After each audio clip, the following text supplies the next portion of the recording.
ladies and gentlemen, boys and girls, 3D bot maker fanboys, fangirls, and maybe just some random people who the algorithm showed this video. Welcome to Rainier Rallycross. This is the Fast and the Furious Tournament, Round 2, Group 4. And let me tell you folks, this Group of 4 is the closest we've ever seen in points in this tournament. So stay tuned, watch to the end, and first, let's meet our drivers.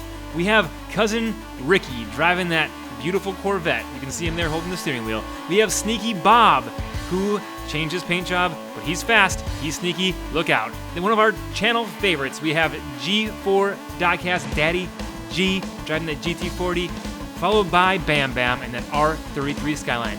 We're gonna go right to the line, and the first thing you see is that beautiful signage that will say Nitro and then send it on it. That, folks, is an iPhone 5 who no longer lives on its own. It has to be attached to power at all times. Making use of those old iPhones is a glorious thing, and I'm talking about Apple products, and I missed the first race, but I hope you guys were watching. I'm going to tell you these races are going to be close. The points are going to be close, so stick around to the end, because I don't even know who's going to win. Just kidding. I do. I filmed this, and I'm editing it. I've already seen it all. But I'm going to tell you, it's close. Trust me. Sneaky Bob takes race number 1. Daddy G sliding right behind him, followed by cousin Ricky.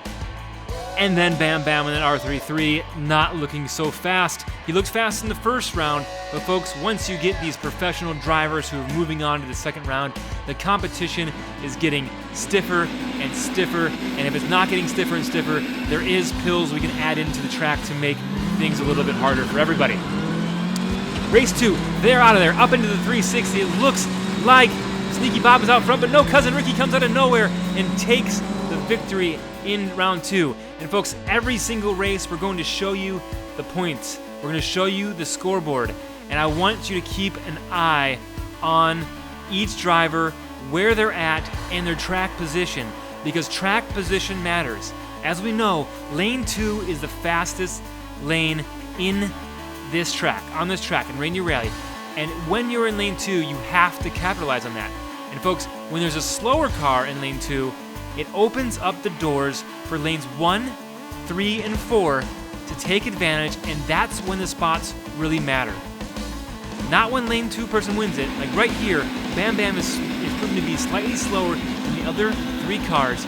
Watch who takes second. This is going to be the deciding factor on who comes out on top. Who do we see? We see BAMBAM out front, cousin Ricky, followed by a close race between Daddy G and BAMBAM from this angle, from the butt angle, from the backside, from the rear end. I could not tell who crossed the finish line first between that blue and white car and that blue and silver car.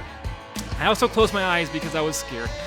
Just kidding. I was watching the whole time, but we will freeze frame that as they close to the finish line here. Cousin Ricky takes 4 points as he goes backwards. From this angle, I don't know who took second or third. Sneaky Bob clearly took 4th. Not so Sneaky Bob. We see you.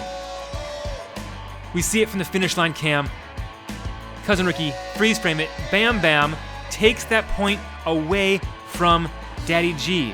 And this is where cousin Ricky may start to move out in front, because that should have been BAMBAM's race. He was in lane 2, but cousin Ricky snuck those 4 points. Now cousin Ricky is ahead with 10, 8, and 7. BAMBAM bringing up the rear. As we go into the next race, they shift over 1 lane to their right. We have cousin Ricky, and by cousin Ricky I mean Daddy G, because that's what I was trying to say. Daddy G in lane 2. He does really well, folks. He wins by a landslide. And folks, that is not foreshadowing. There's not going to be a landslide at Rainier Rallycross, nor are we going to start blasting Fleetwood Mac in the background. You know the song. Let's all sing it together. Actually, that's probably a bad idea for licensing reasons. I want this video monetized, and if we started singing that song, YouTube will probably flag it. But there, folks, you see the finish of this race. It is a close one for second and third between Sneaky Bob and cousin Ricky. It looked like Sneaky Bob was out front, but he hits that side, spins around, gives cousin Ricky the opportunity to close in on him. And folks, we have a tie for second place, and first place is only out in front by 1 point as we roll into the second half, the second 4 races.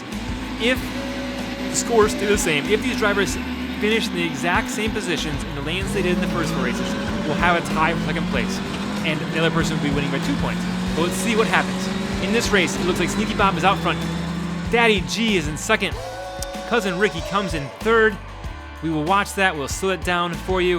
I hope you picked your favorite driver. I hope you're following along in this race and cheering them on behind your computer, you keyboard warriors. And you know what? Something just came to me. I'm wondering if trolls like Diecast Racing. Nah, not talking about the keyboard warrior trolls. I'm talking about actual trolls, the ones that live under the bridge. All right, this race we see Sneaky Bob out first, Daddy G second, followed by Cousin Ricky, and then Bam Bam bring up the rear.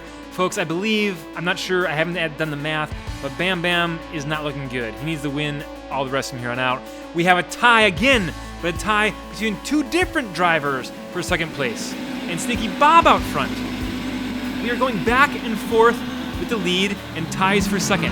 What will this race bring, and who will come out victorious in the end in this group of 4 cars? Cousin Ricky out front takes the win. Sneaky Bob in second, spins around backwards, and Daddy G coming in third. And Bam Bam, you must be using expired lube on those Speed Machines wheels that you have on that beautiful R33 premium casting. Beautiful, beautiful, beautiful. I'll give you some Fast and Furious facts about that car, but I don't know them and I don't want to Google it because I'm already doing commentary, and this is a one-time through thing. I don't redo. Nice job, Cousin Ricky. Sneaky Bob's move seems to be to spin around backwards, check out who's behind him, but he does save that spot, and we'll check out that scorecard. And now we have a tie for first place between Cousin Ricky and Sneaky Bob with Daddy G. Daddy G losing hope. 2 more races to go, and Daddy G is falling behind. Will Daddy G be able to come back and take that spot, or will Sneaky Bob and Cousin Ricky move on? We shall see as we start out race 7, sending it down the track into the 360. As they converge in the finish line, we see a battle for the finish. Cousin Ricky takes it, and Daddy G is in second place, folks. That point might have been very important for those drivers as the races get closer and closer. Daddy G did need to beat one of those 2 drivers. He needed to beat either Sneaky Bob or he needed to beat Cousin Ricky. That is who he is battling against. And folks, he beats Sneaky Bob, and it will take this group of 4 down to the last and final race. So let's check out that scoreboard and see where we're at. We have, going to the last race, 22 for Cousin Ricky. He's in good shape. Sneaky Bob and Daddy G are tied for second place, and who will move on, I do not know. But luckily, Daddy G is in the fast lane, lane 2. Sneaky Bob in lane 1.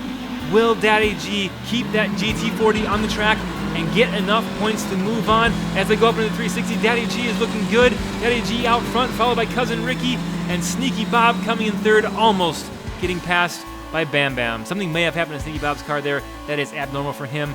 And there is a beautiful shot of our background and some trees that I'm not sure why that wasn't cut out of there, but anyways, we're going for it. 360. As they go, you see Daddy G out front. I want to see the scorecard, but we're going to have to wait a second because this replay is slow motion and it takes a while.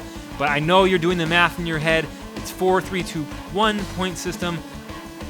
I'm not good at math. I don't have that many fingers. I can't add that much.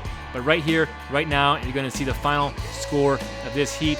And folks, you have Cousin Ricky moving on with 25 points and Daddy G moving on with 23 points. This has been Fast and the Furious Tournament Rainier Rally, Group 4 of Round 2.